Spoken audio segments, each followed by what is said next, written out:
They tell you a lot of things in orientation. Keep your suit sealed in the outer corridors. Never eat in the server bay. Report any unusual smells to environmental immediately. Don't let the countdown clock get below 30 seconds on the thermal venting cycle, or the whole east wing will pressurize to a temperature that turns bone to chalk. They don't tell you what to do when the escape pods are gone, and the station is scheduled to blow itself apart, and there's something walking the corridors that looks almost, but not quite, like the people you came up here with. That part, apparently, they leave to your imagination. My name is Danny. I was a Level 2 systems technician on Relay Station Kessler-7, a deep space communications hub positioned at what the mission briefing cheerfully called the Frontier Interface Zone, which was a bureaucratic way of saying we were so far out that if you screamed, the signal wouldn't reach inhabited space for 11 days. We processed data. We maintained the relay arrays. We drank too much reconstituted coffee and argued about card games and tried not to think about how far away home was. There were 41 of us on the rotation when it started. 6 of us were still human at the end. I know how that sounds. I know the word "still" does a lot of work in that sentence. I'll get to it. First, I want you to understand what Kessler-7 was, because where you are shapes what you become, and I think that matters to this story. The station had been in orbit for 9 years when I arrived, long enough that the older hands had stopped noticing the viewport, long enough that the hum of the relay arrays was background noise the way rain is background noise to someone who grew up near the coast. It was a working station. It was not glamorous. The habitat ring had been updated twice, but still felt like something designed by someone whose priorities were, in order, function, durability, and then, if budget allowed, the minimal requirements of human dignity. The bunks were narrow. The common room had 3 chairs that were comfortable and several that weren't, and the comfortable ones were always occupied by people who'd been there longer than you. The food was adequate. The coffee was a chemical approximation that everyone drank anyway because it was hot, and it was there. What the station had, in abundance, was purpose. Every piece of data that moved between the frontier outposts and the inner systems came through our relay arrays. Survey data, medical supplies manifests, personal messages from people a long way from home. We were the connection between the edge and everything behind it, and we took that seriously in the way that people take seriously the jobs that nobody else is going to do if they don't. I had been on Kessler-7 for 2 years and 4 months when the drone came back wrong. In that time, I'd learned the rhythms of the place the way you learn any place you live, which joints in the floor plating made noise, which vent in the eastern corridor ran 5 degrees cooler than it was supposed to, which coffee dispenser had the slightly better calibration if you pressed the cup button half a second early. Small knowledge, useless knowledge mostly. The kind you accumulate without deciding to, because you're paying attention even when you don't know you are. That kind of knowledge, it turned out, was the only thing that saved us. The station had been in operation for 9 years when the survey drone came back wrong. That's the only word for it, wrong. Survey Drone 14 was a standard atmospheric sampler, sent out to catalog particulate data from a nearby debris field we'd been tracking. Routine run, 2-day circuit. It came back in 37 hours with its sensor array wiped clean and a biological contaminant flag on every internal system it had. Reyes was the one who pulled it into the docking bay. Reyes was good at her job, thorough, careful, the kind of person who read the fine print. She ran the standard decontamination sweep. She logged the anomaly. She noted the flag, sealed the drone in the secondary bay, and went to file her report. By the time she filed it, something had already come off that drone. We didn't know that then. We knew it 3 days later when Reyes stopped answering her comm and we found her in the server corridor, sitting with her back against the wall and her eyes open, and her hands folded in her lap, perfectly still. She looked like she was thinking very carefully about something. She looked like a person who had solved a difficult problem and was satisfied with the solution. She looked like Reyes, except her eyes didn't move when you walked past them. Wilson found her. Wilson was our senior environmental tech, a broad-shouldered man from a coastal city who had been in deep space long enough that he talked about it the way farmers talk about the weather, constantly, without complaint, with a certain flat acceptance that the sky could do whatever it wanted and your opinion on the matter was irrelevant. He came to get me because I was the one who handled anomaly reports, and because he'd been on the station long enough to know that when something was wrong, you wanted a second set of eyes before you started asking questions. We stood in that corridor and looked at Ray's for a long moment. "She breathing?" I asked. "Yeah," Wilson said. "That's what bothers me." He was right to be bothered. The breathing was wrong, not shallow, just metered, precise, like a machine running a respiratory protocol rather than a body doing what bodies do without thinking about it. In, hold out, hold in, hold out. I've tried to describe this to people since, and most of them say, well, couldn't she have just been meditating? And I understand why they say that, but you would have to have been there. You would have to have stood in that corridor and listened to it, that perfectly regular rhythm with no variation, no drift, no small unconscious adjustments that a living chest makes when you're sitting on a cold floor in a pressurized corridor. You would have to have felt the wrongness of it in your back teeth before you'd understand why Wilson and I both took one step back and didn't say anything for almost 30 seconds. "Raised," I said. She turned her head toward me, smooth even like a camera panning. Her face arranged itself into something approximating attention. The sequencing was right, eyes first, then the slight shift of posture, then the orientation of the face. It was correct. It was just not quite in the right order. Humans turn their whole body slightly when they turn toward a sound. Whatever was wearing Ray's face turned only the head. "Danny," she said, "my name correct. Inflection almost right." "You okay?" "I'm fine," she said, and then after a pause that was maybe half a second too long, "How are you?" Wilson and I looked at each other. We did not say anything. We went back to the operations center and locked the door, and then we sat there for a while, thinking. "She's sick," Wilson said. "Some kind of neurological event, stroke maybe." "Stroke doesn't make you breathe like a metronome." "You don't know that." "No," I said, "I don't." But I'd grown up on a station. My father had spent 30 years in orbital maintenance. I had worked vacuum-side systems since I was certified at 19. I'd seen people have medical episodes in space, the strange things that happen to the body when it's far from where it evolved to be. I had seen a man have a partial cardiac event and keep working for 2 hours because he thought it was indigestion.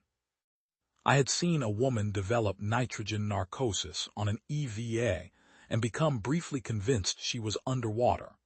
I had seen the specific way a person looks when their brain isn't operating correctly. This was not that. What I had seen in that corridor was a body operating too correctly. A body doing exactly what a body was supposed to do, no more, no less, with none of the noise and inefficiency that comes standard with being alive. I pulled up the biosensor logs for the past 72 hours. The station ran continuous biometric monitoring on all crew: heart rate, core temperature, respiration, neural activity index. Standard safety protocol, the kind of thing that catches a cardiac event before the person having it knows something is wrong. It also meant we had a complete record of every physiological change in every crew member for the duration of their rotation. Ray's readings were there. All of them normal, genuinely normal, with all the natural variation you'd expect, until 41 hours ago when every single metric had flatlined for 11 seconds. Not dropped, not spiked, flatlined. 0 readings across every channel as though the sensors had lost the signal. Then they'd all come back, different numbers, consistent numbers, the same numbers over and over like a clock. Heart rate, 62 exactly. Every reading. Core temperature, 37.1 exactly. Respiration, 12 per minute exactly. No human being has those readings, not like that. Not that consistent, not held that steadily. The body is not a machine. It doesn't run at exactly 62 beats per minute. It runs at around 62, varying by 2 or 3 in either direction as the demands on it change, as you move or sit or think or feel something. The biological steady state is not a flat line. It's a river, always moving, always adjusting. Whatever was running Ray's body wasn't adjusting. It was executing. "Wilson," I said. He looked at the screen for a long time. "What is that?" he said. "I don't know." "That's not a stroke." "No," I said, "it isn't." I checked the other logs, working backward through the crew. Most were normal, the chaotic, beautiful irregularity of people going about their lives. Sleeping at the wrong hours, stress spiking before shift changes, the minor physiological chaos of 41 human beings sharing a confined space and dealing with each other. Then I found another one. Kowalczyk. The same pattern. Flatline event, 3 hours before Ray's. Then the steady, inhuman regularity. Then another, then another. By the time I'd worked back through the full log, I had 11 names.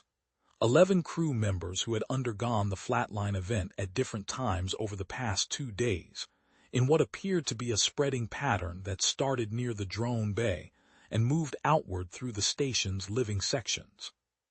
We should have locked down the station then. We should have sealed corridors and pulled everyone into the operations center and run a full crew biometric scan and sent a distress call out on all frequencies. In hindsight, we should have done a lot of things. But hindsight is the only perfect science, and at the time we were 2 men in a room staring at data that didn't have a name yet, and the thing that used to be Ray's was sitting in the corridor breathing like a machine, and what we didn't know was so much larger than what we did that we couldn't find the edge of it. We found out. Over the next 18 hours, 11 more crew members developed the same presentation. The flatline event, the return, the too perfect stillness and the half-second delays and the eyes that tracked you like sensors rather than seeing you. They answered to their names. They performed their duties accurately without error, but without any of the small inefficiencies that make human work recognizably human. No dropped tools, no muttered curses, no stopping to stretch a sore back or glance out of viewport. Just work, steady and mechanical, performed by faces you knew wearing expressions that were right in shape, but wrong in something you couldn't put your finger on. It was Sanders who figured it out. Sanders was our systems analyst, younger than most of us, a thin, serious man who had a gift for pattern recognition that verged on unsettling. He pulled the atmospheric trace data from the server corridor where Ray's had been found, cross-referenced it with the drone's decontamination log, and mapped the spread of the affected crew members against the station's ventilation network. He had the presentation ready when we brought him and the others into the operations center. He went through it methodically, without drama, the way he did everything, and when he was done, he sat back and let us look at the data for a moment before he said anything. "It's a pathogen," he said, and then he stopped because pathogen wasn't quite right. "No, it's something that moves like a pathogen, through the air, through contact, but the endpoint isn't disease." "What's the endpoint?" I asked. Sanders was quiet for a moment. "Replacement," he said. He showed us the data. Whatever had come off that drone, we started calling it the presence because we needed something to call it and nothing more clinical seemed adequate. It didn't kill its hosts. It didn't damage them. It moved through them at the cellular level, mapping and cataloging, and then it displaced them. The person was still there, technically. The body was still there. The neural architecture was still there, being used. But the thing operating it was not the person it looked like. The presence was using human bodies the way you use a rented vehicle, not caring about it particularly, just needing it to get somewhere. "Can they be reversed?" Calvin asked. He asked it with the careful neutrality of a medic who already knew the answer wasn't good and was controlling for how the question would land. "I don't know," Sanders said. "I don't have enough data. I don't know if the person underneath is still present, aware, or if the replacement is complete." None of us said anything to that. "Where is it trying to get?" Wilson asked. Sanders pulled up a map of the station's communications network, the relay arrays, the broadcast range, the data throughput capacity of a fully operational frontier relay station. Everywhere, he said. It spread faster than we could track. By the end of that first full day of understanding what we were dealing with, we were six out of 41. Me, Wilson, Sanders, Calvin, our chief medic, who had been in a sealed quarantine bay running tests on a crew member with a minor infection. A lucky accident that had kept him behind sealed doors when the main corridor ventilation had carried the presence through half the living quarters. Barton, our senior comms officer, who had been doing an exterior maintenance walk when the spread reached the comm bay. And Squid, we called him Squid. His real name was something long and Polish that none of us could pronounce, and he'd been on the station long enough that he'd stopped correcting us. Who was our engineering lead? A big quiet man with hands like wrenches and a tendency to solve problems by hitting them with something heavy until they stopped being problems. 6 of us. The rest of the crew, 35 people, faces we knew, colleagues, a few who were close to friends, were walking around the station performing their duties and wearing the wrong thing behind their eyes. We locked ourselves in the operations center. We sealed the vents. We ran full biometric scans on all 6 of us and confirmed clean readings, the chaotic, irregular readings of living people, hearts and lungs doing what hearts and lungs do rather than executing a protocol. Then we sat there and looked at each other and tried to figure out what came next. What came next was the announcement. The station's emergency AI, a dry, uninflected system we called the Voice, had been running its own assessment of the situation. It had access to all biometric data, all atmospheric sensors, all internal cameras. It had watched 35 crew members undergo the replacement event, and it had run its own calculation of the risk to station integrity. The announcement came over every speaker on the station, including the ones in the operations center where we sat. Emergency Protocol 7 has been initiated, the voice said. Biological contamination event exceeds containment threshold. Automated self-destruction sequence has been activated. Station decommission in 12 hours. All crew are advised to proceed to designated evacuation points. Escape pod deployment will begin in 4 hours. There was a pause. Thank you for your service to the relay network. We looked at each other. 4 hours, Wilson said. 4 hours, I confirmed. That's not so bad, said Barton. We get to the pods, we're gone before the clock runs out. I was already at the terminal, pulling up the pod bay status. I looked at the screen for a moment. Barton, I said. Yeah. The pods are gone. Silence. What do you mean, gone? I mean the pod bays are empty, all 12 of them, all 48 pods, capacity 4 each, rated for the full crew complement. I kept my voice even. They're gone. Calvin leaned over my shoulder and looked at the readout. Malfunction. Could they have deployed accidentally? I brought up the deployment logs. The pods had not deployed accidentally. They had deployed deliberately, one by one, over a period of about 6 hours, each one launched on a logged command from a valid crew credential. 35 separate commands. 35 pods, each one launched empty, sent out into deep space on no particular heading, just gone. The presence had been methodical. It had learned the station systems, identified the escape routes, and eliminated them, not out of malice. That was the part that was hard to sit with. Not out of malice, but out of simple calculation. The presence did not want to be evacuated. It had found a station full of useful vessels and a functioning communications relay and a position at the frontier, and it had decided to stay. The escape pods were a complication, so it had removed them. 12 hours, Sanders said quietly. Less than that now, said Squid. He had a habit of precision. We had no pods. We had no way off the station before it tore itself apart. And we had 35 former colleagues walking the corridors between us and anything that might save our lives. Here is what I want you to understand about the presence, because I've had a long time to think about it and I still don't think I have it entirely right. It was not stupid. It was not animal. Whatever it was, a collective organism, a distributed intelligence, something that didn't have a word in any language we spoke. It was sophisticated.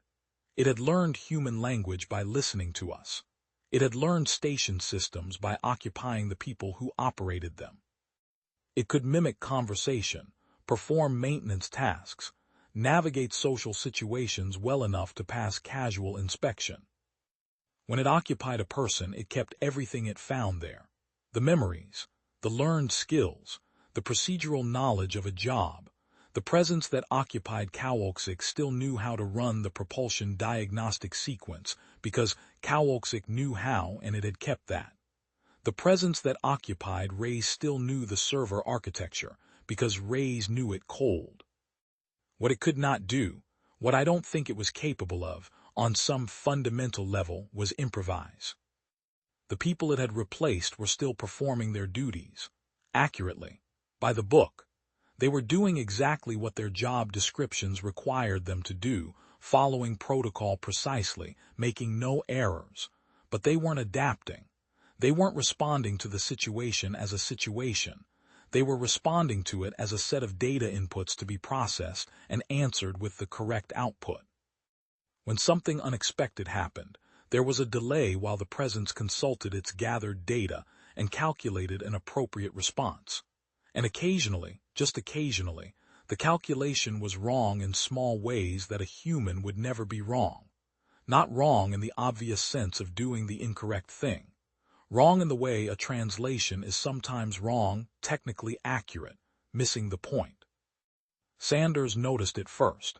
He'd been watching the internal camera feeds, studying the behavior of the replaced crew with the same focused attention he brought to data sets. "Look at this," he said. He showed me footage of two of them, Kowalczyk and Ray's, working on a junction panel in the eastern corridor. The panel had a sticking latch, a minor maintenance issue that had been in the work queue for weeks. The correct procedure by the manual was a standardized 4-step process. The panel consistently didn't respond to it because the latch was slightly misaligned. Everyone on the station knew you gave it a solid slap on the right side and it would pop open. We all knew the trick. Kowalczyk and Ray's worked at the panel for 4 minutes, trying the correct procedure which did not work, and then trying it again, which also did not work, and then trying it a third time with no variation. Then they stood there for approximately 30 seconds, not moving. Then they filed a maintenance report and walked away. "They don't know the tricks," Sanders said. "They don't know anything we didn't write down," I said. It was a thin reed. Knowing that the presence operated strictly within documented knowledge didn't get us off the station or undo the countdown. But it was something. It meant that the undocumented knowledge we all carried, the small accumulated expertise of people who had lived and worked in a place, and learned it the way you learn something you have to live with rather than something you have to pass a test about, was still ours. Exclusively ours. We started planning. The first thing we needed was time. The self-destruction sequence could be paused at 2 points, a manual authorization at the primary control console, and a secondary override at the engineering hub. Both were on opposite ends of the station from us. Both were in areas currently occupied by the replaced crew. The second thing we needed was a way off the station. The pods were gone. The survey drones were too small for a person. We had one maintenance shuttle, a battered, underspec transport that lived in the secondary dock and was generally used for moving equipment, not people. It held 4 comfortably and 6 if you didn't mind being uncomfortable. We were 6. The shuttle was functional. But the secondary dock was on the far side of the station, past the main crew quarters, past the cafeteria, past the server bay, through the longest corridor on Kessler-7. Through 35 of them. "We're not fighting through 35, Wilson said flatly. "No," I agreed, "we're not." "Then what?" I looked at the station schematics for a long time. The station was a wheel, the classic deep space design, a rotating habitat ring connected to a stationary central hub by 4 spoke corridors. We were in the hub. The secondary dock was on the far side of the ring. "We don't go through the ring," I said. "We go through the hub." The hub was mostly machinery, the central processing core, the power distribution network, the thermal management systems that kept the station from becoming either a frozen tomb or a furnace. It was not designed for foot traffic. It was cramped and hot and loud and full of rotating components that would end you without ceremony if you got in the wrong place. But it connected to every section of the station, including the secondary dock, via service access hatches that weren't on the main crew layout. They weren't on the main crew layout because nobody was supposed to transit the hub. The maintenance manual discouraged it in the specific, careful language that manuals use when what they mean is absolutely do not do this. They wouldn't know we were there. The hub's sensor network was minimal. It was machinery space, not crew space. The cameras were maintenance cameras, pointing at equipment rather than corridors. Calvin had a concern. "The countdown," he said. "We need to pause it before we move, if we're in the hub and the sequence reaches its final stage." "I know," I said. "We'd have about 90 seconds to get clear." "I know. And the hub vents first." "Calvin," I said, "I know." We needed to pause the countdown. The primary authorization console was 3 corridors away, in what had been the senior staff wing. Barton knew those corridors better than anyone. He'd been stationed there for 4 years, knew every junction and shortcut, knew the schedule of who went where and when. More importantly, Barton had spent the past several hours watching the replaced crew on the camera feeds and had noticed something. "They're not monitoring the internal cameras actively," Barton said. "I've been watching the access logs. Nobody's pulling camera feeds. They're not looking for us." "Why not?" Squid asked. Barton shrugged. "Maybe they don't think they need to. Maybe they figure we're locked in here and we're not their problem. The station's going to destroy itself from their perspective. That takes care of us." "Or," Sanders said slowly, "they don't think we'd try anything." We let that sit for a moment. "Why not?" said Calvin. "Because the logical thing is to stay put," Sanders said. "Stay behind the sealed door, hope for rescue. If they've assessed our behavior based on what they know about human beings, if the only data they have is what they've pulled from the crew they've replaced, then they know we're afraid. They know we're rational, and they probably calculate that a rational creature with no escape route will wait. They've been watching humans be rational for 3 days. They think they know what we do." "They've never met anyone irrational enough to try this," Wilson said. He meant it as a grim observation. It came out sounding almost like a compliment. We split into 2 groups. Barton, Calvin, and I would move through the service corridors to the senior staff wing and manually pause the countdown at the primary console. Wilson, Sanders, and Squid would begin the hub transit toward the secondary dock, pulling the maintenance shuttle out of storage and running pre-launch while they waited for us. If we couldn't reach the console in time, Wilson's group was to launch. We'd argued about this part. Wilson had argued against it with considerable force. "We leave nobody," he said. "If the countdown reaches final stage and we're not out. We leave nobody." "Wilson, I will not launch that shuttle with 3 people and leave 3 more to cook in the hub, Danny. That is not a negotiation." I looked at him, big, quiet man, 30 years in deep space, a face like a topographic map of somewhere difficult. He meant it. He would sit in that dock with the door open until the station came apart around him. "Okay," I said. "Okay." We synced our timers, 11 hours. 14 minutes on the main clock. We cracked the operations center door.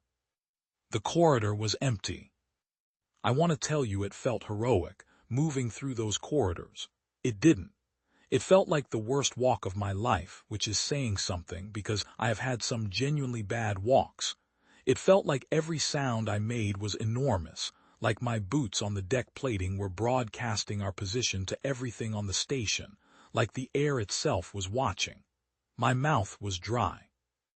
My hands were steadier than they had any right to be, which I think was shock rather than composure. My nervous system unable to process the situation fully and defaulting to functional. The service corridors in the outer ring are narrow, designed for one person with equipment, not three people trying to move fast and quiet.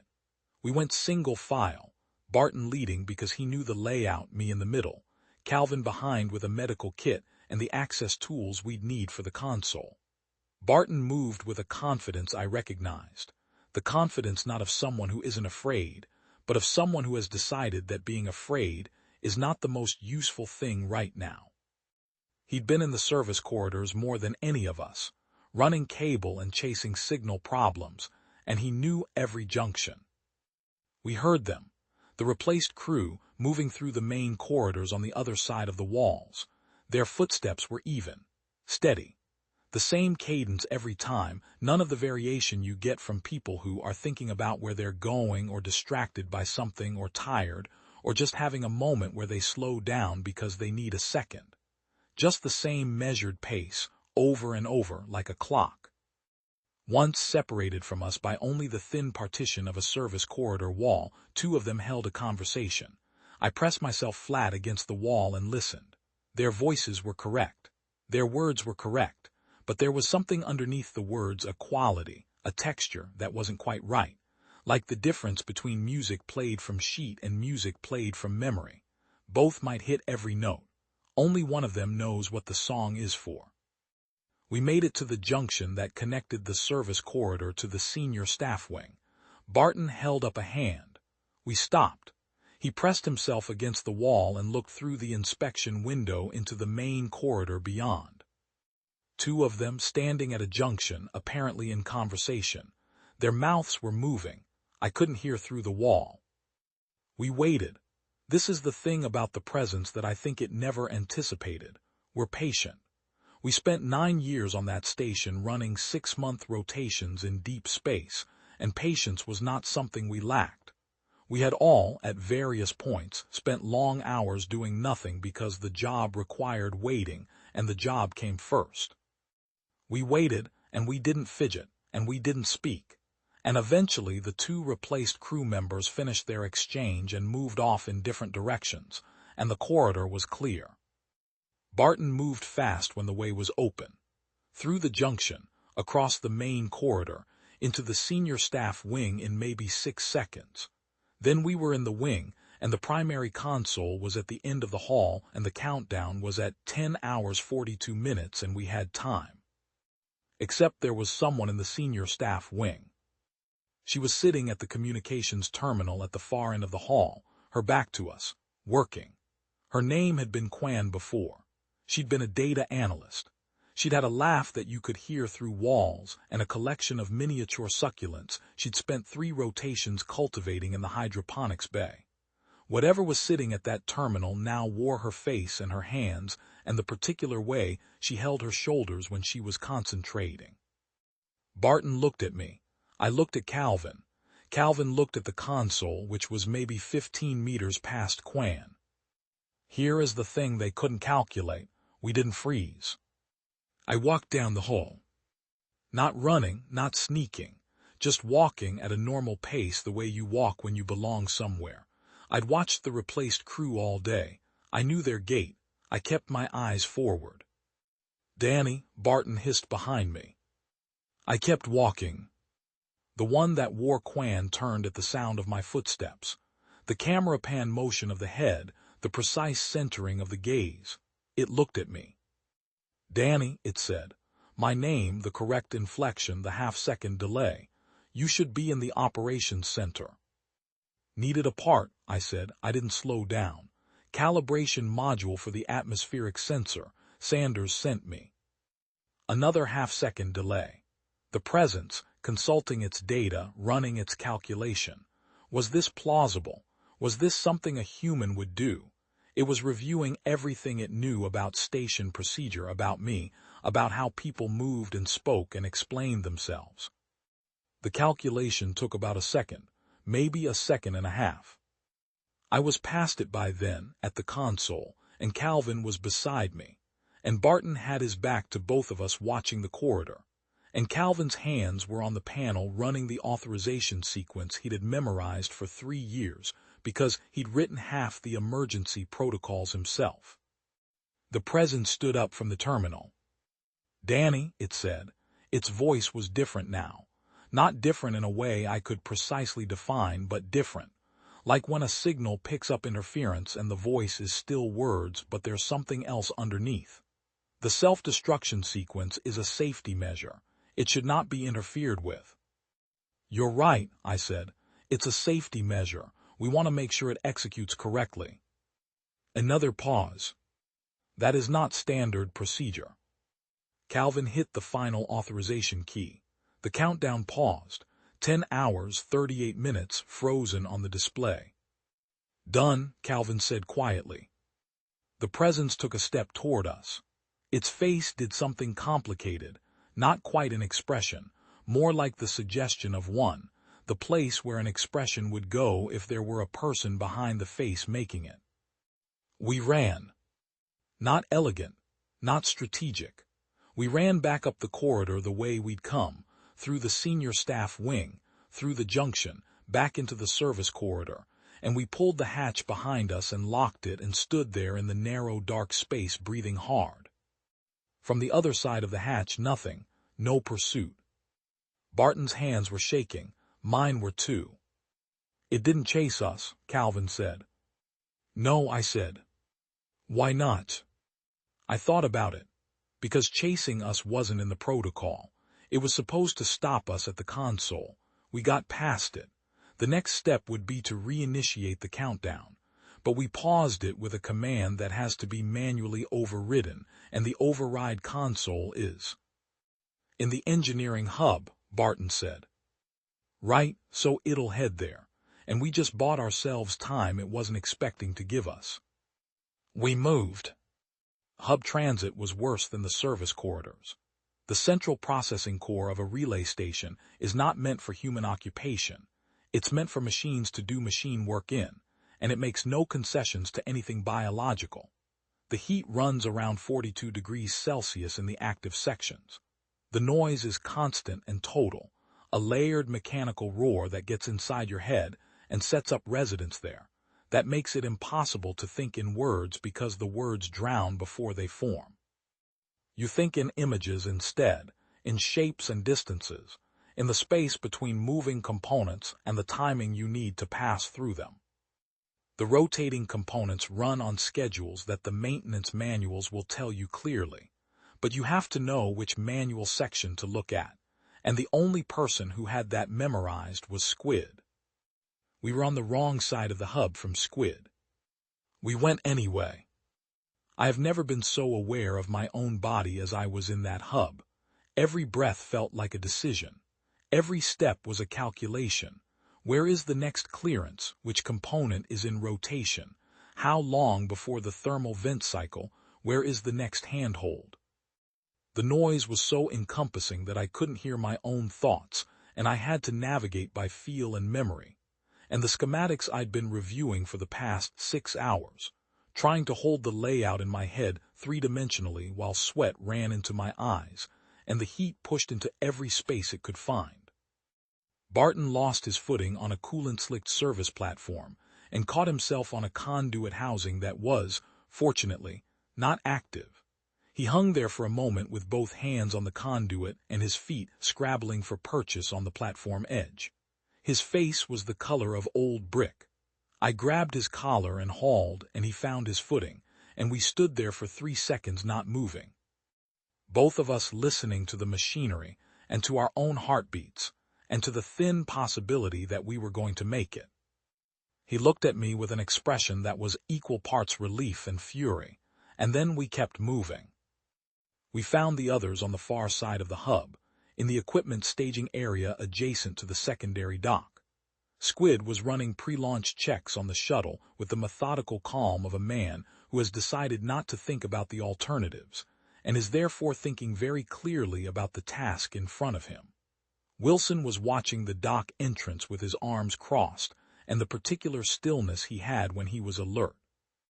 Sanders was at a portable terminal, monitoring the station-wide sensor network with the focused attention of someone reading something that might become suddenly very important at any moment. "Countdowns paused," Sanders said when he saw us. "I saw it. Nice work." "How long do we have before they override it?" I asked. "I don't know. Depends on how fast they calculate that the override console in the hub is their move. They're not tracking us. I've been watching the sensors. No one's moving toward us. But the hub override isn't complicated to reach if you know the station." "They know the station." "They know it by the book," Sanders said. "The override console is in the maintenance section of the hub. The access hatch to the maintenance section is behind the coolant transfer array," I said. "The one with the sticking latch." Sanders looked at me.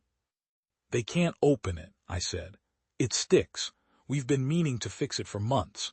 You have to hit it on the right side at the right angle and it pops, but it's not in the maintenance log because we always just fix it ourselves rather than write it up." I looked at the schematic. The next access to the maintenance section is through the thermal management corridor, which is in cycle right now and won't clear for 40 minutes, Squid said without looking up from his checks. "At minimum, more likely an hour and a half if it runs long." "Can we launch in 40 minutes? Squid stood up and looked at the shuttle. He had the manner of a man conducting a very honest internal negotiation. "Yes," he said, "she'll hold together." "How sure are you?" 80%. "And the other 20? "We'll find out." Wilson turned from the dock entrance. "There's a problem." Of course there was. "The dock doors," he said. "They're on station authority override. Something put them on lockdown. We can't open them from in here." Silence. The mechanical roar of the hub was relentless. Somewhere in the station, 35 replaced crew members were running calculations, and we were the variable they hadn't accounted for. "Where's the door authority control?" I asked. "Main operations center," Wilson said, "where we started."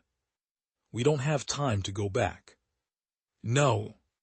There's no secondary access, no maintenance bypass. Nothing that doesn't require about 6 hours with heavy equipment." We stood there. The clock was paused at 10 hours, 38 minutes, but that could change at any moment, and even if it didn't, we had a shuttle and no way to open the door it needed to go through. Calvin spoke up.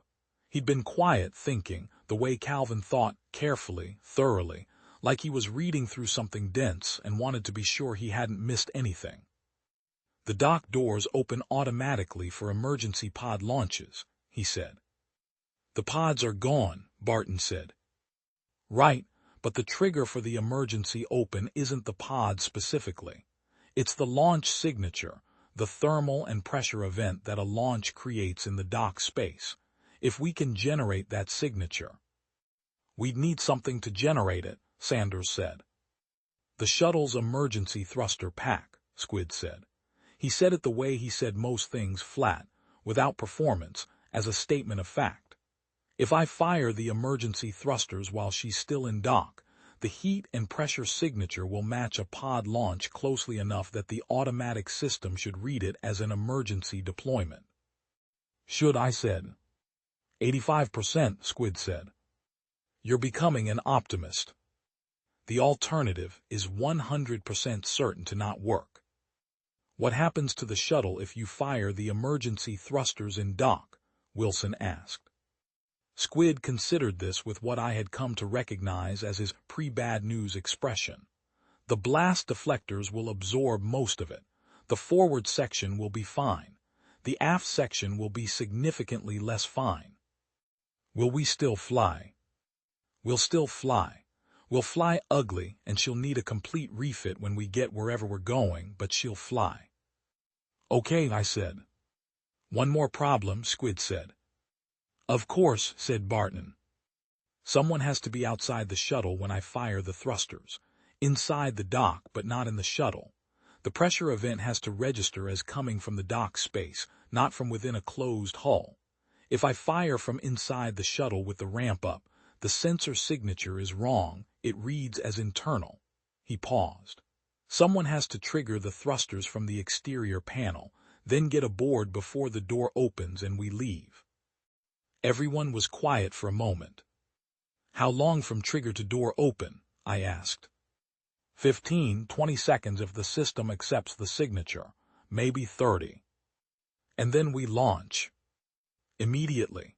If we don't launch the moment the door opens, the system will flag it as a malfunction and lock down again. I thought about it. 15 to 20 seconds, exterior panel to the shuttle ramp, not far if you moved fast. I'll do it, I said. Wilson turned to look at me. You're not the fastest runner here, he said. Not an insult, a statement of fact delivered without malice. I know the exterior panel layout. I've done maintenance on these doors. I know exactly where the trigger is and I won't spend any time finding it. He held my gaze for a moment. 15 seconds, he said. I know. Less if the door opens fast. Wilson. Yeah. Get on the shuttle. We loaded. There was not much ceremony to it. 6 people boarding a utility shuttle that smelled like hydraulic fluid and old coffee, and the particular staleness of a vehicle that has been in storage too long. Wilson took the co-pilot seat beside Squid. Sanders and Barton and Calvin strapped into the cargo space behind them. I stood at the base of the ramp. You missed the ramp, Squid said from the cockpit. I'll circle back. No, you won't, I said. Protocol is immediate departure once the door opens. I will absolutely violate that protocol, Squid said. I looked at him. Big hands on the controls, face neutral, eyes serious. 10 seconds, I said. If I'm not aboard in 10 seconds, you go. He said nothing. Squid. 8 seconds, he said. I stepped off the ramp. The dock exterior panel was 20 meters from the shuttle, set into the far wall at shoulder height. I walked to it because walking was faster than it sounds, and running would cost me the second I needed to read the panel without hesitation. I knew the panel. I'd worked this dock for 3 years. The emergency thruster trigger was the red cover third from the left, which you had to lift, and then press, which was a double-action design to prevent accidental activation, which I knew because I had done the maintenance certification on this exact dock 6 months ago. I heard them before I saw them. The service hatch on the far wall, the one opposite the shuttle, opened. 2 of the replaced crew came through it. They moved the way they always moved, smooth, even, purposeful. One of them I recognized as Hendricks, who had been a propulsion tech before. The other I didn't know as well, a junior crew member whose name I couldn't remember now and still can't. They saw me. Danny, said the one that had been Hendricks, the dock is restricted. I know, I said. I was at the panel. I'm doing maintenance. The dock is restricted, it said again. A half-second delay. You should not be here. I lifted the red cover. I pressed the trigger. The sound was enormous. Not an explosion, a directed pressure event. The emergency thrusters firing in a space that was never designed to contain that kind of force. The air in the dock compressed and released in a single hammered moment that knocked me sideways and drove the replaced crew members back against the wall. The dock door sensor system read the signature, confirmed it as an emergency pod launch, began its automatic open sequence. The blast had pushed me 4 meters to the right of the panel. I recovered my footing. The shuttle ramp was 15 meters away, through the fatting wave of heat and the artificial wind that the pressure event had created. The door was opening. The replaced crew members were standing up. I ran. This is the part I don't entirely remember clearly. I remember the heat on my face and the ramp ahead of me, and the sound of the door mechanism groaning open behind me, and the sound of footsteps, my own, and others. I remember the ramp shaking as I hit it, the incline, my hands on the rail. I remember Barton's arm coming out of nowhere and grabbing my collar and hauling me the last meter like I weighed nothing. I remember the ramp rising. I remember the replaced crew members standing at the bottom of where the ramp had been, watching us go. Their faces were composed. Whatever calculation the presence was running behind those faces, surprise, frustration, adjustment, it didn't show. They stood there and watched the shuttle lift, and as the dock door finished its cycle and we slid through it into open space, the last thing I saw through the rear viewport was them, still standing, already beginning to move toward something else. They were adapting, learning. The presence was not static. It just hadn't adapted fast enough for us. We cleared the dock and Squid pushed the throttle forward and Kessler-7 fell away behind us.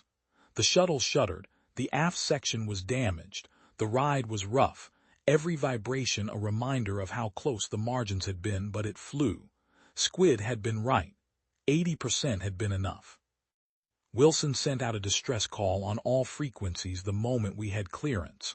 Not because he expected a fast response. We were at the frontier, 11 days from the nearest inhabited space, but because someone needed to know. About the drone, about the presence, about what it had done to 35 people, and what it might do if it reached somewhere with more of us. The response came 18 minutes later, which told me there was someone closer than we'd thought. A survey vessel on deep frontier patrol, running dark.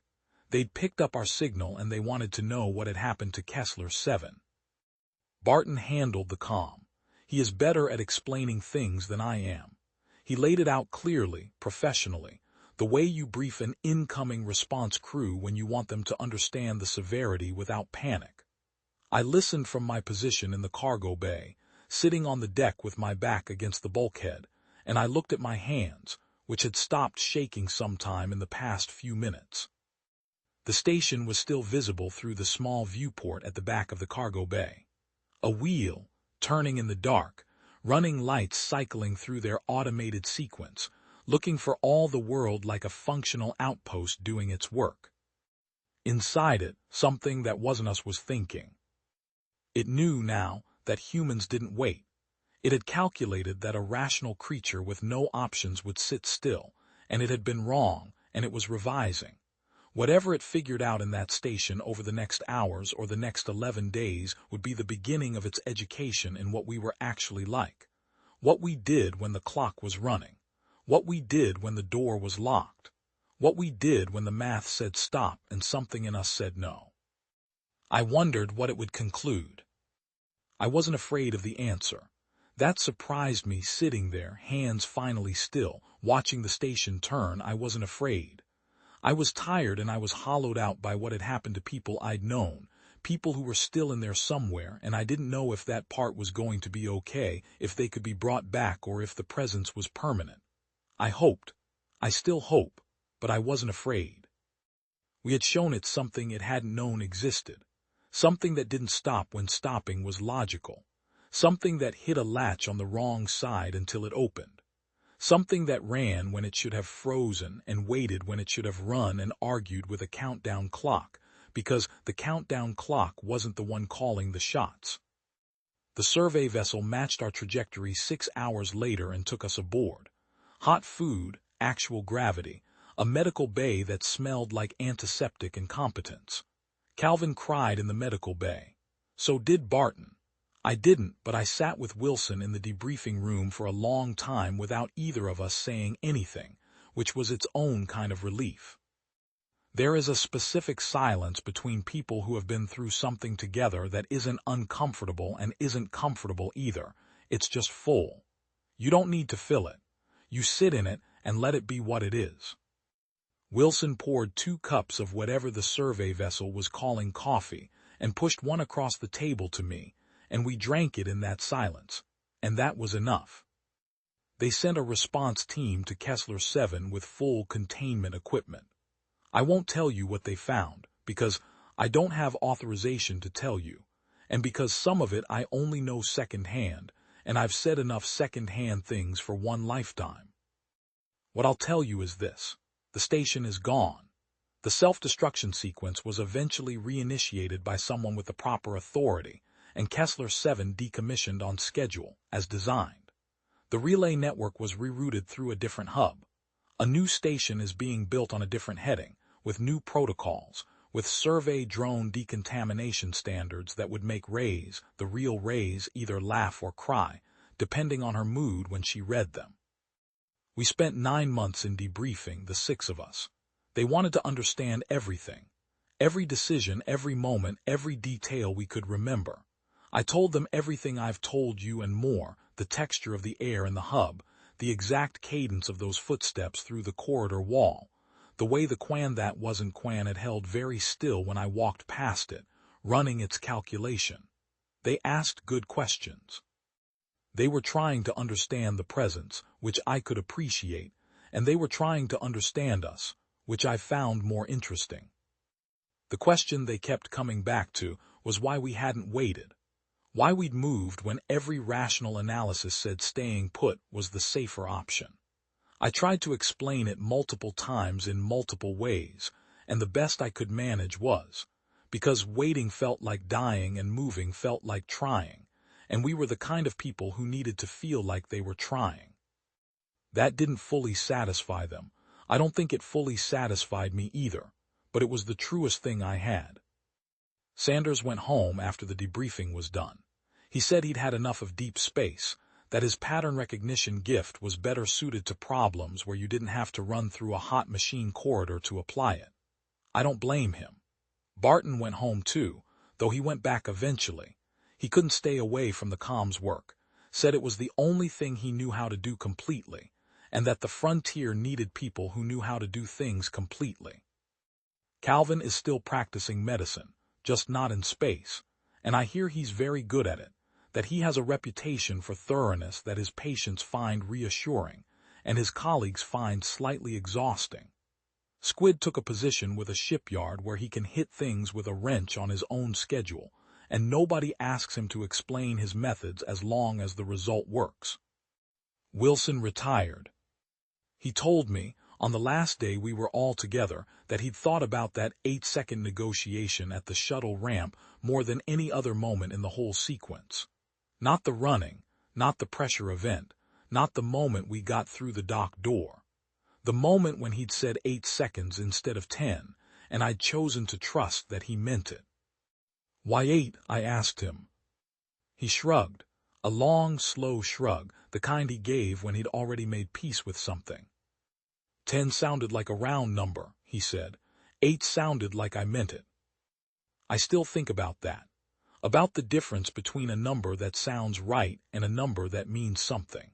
About 35 people who might still be in there somewhere, and 6 who got out, and a thing in the dark that had learned everything we'd written down and still didn't know the first thing about us. It thought it understood humans. It understood what we did when everything was fine. It had no idea what we were when everything wasn't.